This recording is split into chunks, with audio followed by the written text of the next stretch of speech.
Hello guys, welcome to the channel. So in this video हम बात करेंगे revised answer key, जो आपका Jammu and Kashmir police sub inspector जो अभी रिसेंटली जेकेएसएसबी द्वारा अपडेट किया गया। सो पूरी डिटेल डिस्कशन करेंगे, क्या इम्पैक्ट पड़ने वाला है इसका, कट ऑफ पे, स्टूडेंट्स का reaction, and there lot of things to discuss about this answer key. And सबसे पहले तो 27 मार्च को एग्ज़ाम हुआ था, आप लोग जानते हो। सो अकॉर्डिंग टू इस नोटिफिकेशन लगभग 5500 रिप्रेजेंटेशन जो स्टूडेंट्स द्वारा इसमें जेकेएसएसबी तक पहुंची थी। एंड इनको एग्जामाइन किया जेकेएसएसबी के एक्सपर्ट्स द्वारा। एंड ये पाया गया कि दो क्वेश्चंस थे जिसपे जेकेएसएसबी को के एक्सपर्ट्स को लगता है कि इसको चेंज करना चाहिए, एंड जेकेएसएसबी ने अपने अकॉर्डिंगली से चेंज किया गया। सो पूरी डिस्कशन करेंगे कि क्या ये चीज़ें, देखो ये दो क्वेश्चन कौन कौन से हैं। आई होप अभी तक आपने ये देख लिया होगा, बट फिर भी मैं आपको एक आइडिया बताऊंगा, आपको क्वेश्चन याद ज़रूर आ जाएगा। सेट नंबर अगर मैं ए की बात करूं तो एक क्वेश्चन इसमें जो रहा है, जिसमें आपको ये डिसाइड करना था कि आप घर कहाँ पे बनाओगे। लाइक इस तरीके का क्वेश्चन था कि कहीं क्या आप हिली एरिया पे घर बनाओगे, या फिर आप किस तरीके से बनाओगे। लाइक उसका अप्रोप्रिएट आंसर ये था कि आप उस जगह घर बनाने की कोशिश करोगे, आप किसी को सजेशन दोगे जहाँ का वेदर प्लेजेंट रहता है, यानी कि 12 महीने आपको वेदर नॉर्मल रहता है। तो उसका आंसर डी था। एंड मैंने भी वो क्वेश्चन देखा, मेरे अकॉर्डिंग आंसर बिल्कुल करेक्ट था, क्योंकि ये एक रीजनिंग का क्वेश्चन आप मान सकते हो, जिसमें आपको एक आपको बताना था कि मोस्ट अप्रोप्रिएट जगह कहाँ रहेगी आपको घर बनाने के लिए। तो इट्स ऑब्वियस कि आप वहीं पे बनाने की कोशिश करोगे जहाँ का वेदर अच्छा हो, ना ज़्यादा गर्मी ज़्यादा हो ना ज़्यादा सर्दी हो। तो इस तरीके का था। तो आंसर पहले डी था, सभी ने डी लगाया, क्योंकि रीजनिंग का क्वेश्चन था, लॉजिक लगाना था, क्या लॉजिक था, तो सभी का था। बट जेकेएसएसबी द्वारा इसे नलीफाइड कर दिया गया। सेकेंड क्वेश्चन जो अगर मैं 76 की बात करूँ तो इसमें ये जो इंग्लिश सेक्शन का क्वेश्चन था, जिसमें कॉलेज ऑफर वगैरह इस तरीके रिगार्डिंग था, तो इसमें स्टूडेंट से मेरी बात हुई है, उसमें उनका ये कहना था कि कुछ सेट्स में एरर था, प्रिंटिंग एरर था, बाकी सेट्स में प्रॉब्लम नहीं थी, किसी सेट में एरर था, टाइपिंग एरर था, तो उस वजह से इसको नलीफाइड किया। देखो अब मेन बात यह है कि क्या जेकेएसएसबी द्वारा इनको नलीफाइड करना चाहिए था। देखो अगर मैं बात करूं पहले क्वेश्चन की, जिसमें मैंने आपको लोकेशन बताई, जिसमें आपको ये डिसाइड करना था कि आप घर कहाँ बनाने वाले हो, तो उसमें मुझे कोई भी एरर नहीं लगता, क्योंकि वो बिल्कुल करेक्ट आंसर था। ओके, मोस्ट अप्रोप्रिएट आंसर वही था।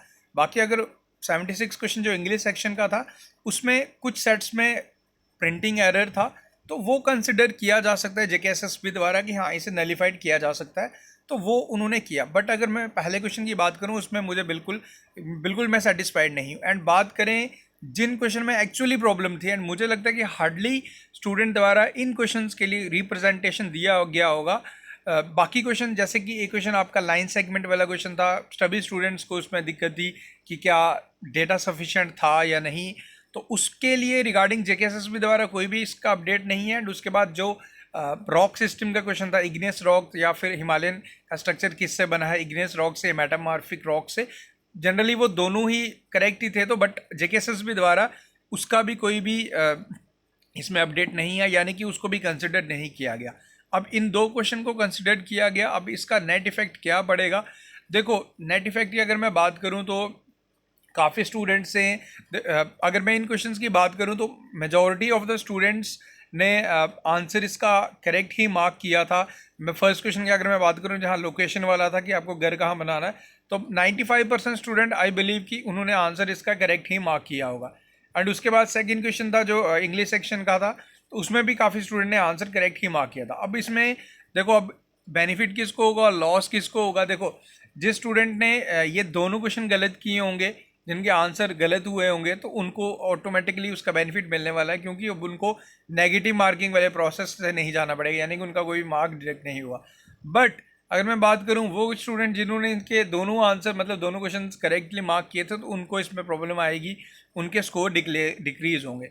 तो बाकी देखो अभी देखा जाए तो जेकेएसएसबी अभी, अगर जेकेएसएसबी को बाकी जो क्वेश्चन जो मैंने आपसे डिस्कस किए regarding rock system and line segment वाला, मैक्सिमम रिप्रेजेंटेशन आई बिलीव कि उसी क्वेश्चंस के रिगार्डिंग दिया गया होगा। बट जेकेएसएसबी को एटलीस्ट उसके रिगार्डिंग आपको बताना चाहिए कि क्या दिक्कत है उन क्वेश्चंस में। अगर दिक्कत है तो आपने किस पॉइंट ऑफ व्यू से उन्हें सही माना है, एंड इन क्वेश्चंस को किस बेसिस पे आपने इसे नलिफाइड किया।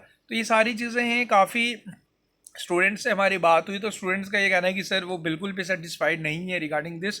अभी रिसेंटली पहले भी फाइनेंस अकाउंट असिस्टेंट के एग्ज़ाम में काफ़ी ब्लू होल्स थे, उसमें भी काफ़ी क्वेश्चन, लगभग 8 क्वेश्चन के एरर्स थे, कुछ क्वेश्चन के आंसर उन्होंने बोथ दे दिए, तो टोटली इनजस्टिस है। एंड बात करूँ इससे पहले भी अभी आई थिंक जेई सिविल का एग्ज़ाम होता है, उसमें 16 क्वेश्चन गलत थे, तो काफ़ी इम्पैक्ट डालता है।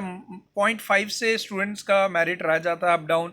एंड अब सोचिए कि कितने स्टूडेंट्स होंगे जिनका स्कोर घट चुका है या बढ़ चुका है। तो बट अगर जेकेएसएसबी द्वारा कोई भी ये चीज़ें निकाली जाती हैं, अगर उनको लगता है कि उनके एक्सपर्ट्स द्वारा लगता है कि हाँ ये सारी चीज़ें, बट उनका साथ में क्लैरिफिकेशन स्टूडेंट्स को पहुंचाना चाहिए, क्योंकि स्टूडेंट्स को अब इस डिलेमा में नहीं छोड़ सकते कि अभी जिससे भी बात करो वो इनजस्टिस की बात करें। जेकेएसएसबी को ये रिस्पॉन्सिबिलिटी लेनी चाहिए एंड स्टूडेंट्स की बात को सुनना चाहिए। अगर रिप्रेजेंटेशन स्टूडेंट्स का जिस रिगार्डिंग डैट जो क्वेश्चंस के लिए गया तो उनके रिगार्डिंग भी तो आप लोग कोई अपडेट दीजिए। एंड ये नोट में इन्होंने हाईलाइट करके दे दिया कि इसके बाद कोई फर्दर क्लेम नहीं करेंगे। बिल्कुल करेंगे ये क्लेम, अगर एरर है तो क्लेम करना ही पड़ेगा। जेकेएसएसबी कोई लाइक ऐसा नहीं होगा कि कहीं जेकेएसएसबी जो कहे वो पत्थर की लकीर होगा, इट्स नॉट पॉसिबल। आप लोगों के पास बिल्कुल राइट है, आप बिल्कुल जाके जेकेएसएसबी के को फिर से मेल कर सकते हो एंड कंटेक्ट कर सकते हो। इट्स नॉट कि जेकेएसएसबी ने कह दिया तो इट्स नॉट पत्थर की लकीर। ओके, तो बाकी देखते हैं अब क्या जेकेएसएसबी से फिर से। लास्ट टाइम भी फाइनेंस अकाउंट असिस्टेंट का भी उन्होंने यही किया था, फिर उसके बाद फिर से रिवाइज किया था, बट एटलीस्ट थोड़ी सी रिस्पॉन्सिबिलिटी के साथ अगर जेकेएसएसबी से लेगा तो फॉर श्योर स्टूडेंट्स को दिक्कत नहीं आएगी। बाकी आप अपना स्कोर अपडेट कीजिए, आप लोग कमेंट करके बता सकते हो। एंड बात करें कट ऑफ की, देखो कट ऑफ फॉर श्योर इसमें इम्पैक्ट पड़ने ही वाला है। अगर मैं ओवरऑल बात करूं तो कई स्टूडेंट्स ऐसे हैं जिनको बेनिफिट हुआ इससे, maximum majority of the students के मार्क्स डिक्रीज़ हुए, तो ये चीज़ें रिफ्लेक्ट करेंगी। एंड आपके कट ऑफ में थोड़ा बहुत तो पॉइंट में वेरिएशन ज़रूर देखने को मिलेगा। बाकी आप अपने स्कोर कमेंट करके बता सकते हो।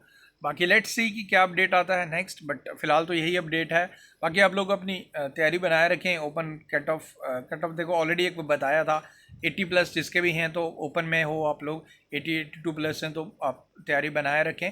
बाकी कैटेगरीज़ के 75-70 तक हैं तो आप लोग for sure physical endurance test की तैयारी बनाए रखें, because it's not a cup of piece of cake. Ground में मैंने देखा है स्टूडेंट्स को काफ़ी दिक्कत आती है, 2-2 चक्कर लगा के हालत ख़राब हो जाती है, तो इसीलिए बनाए रखें अपने तैयारी। Thank you and take care, comment down your score and देखते हैं अभी अपडेट क्या आता है नेक्स्ट।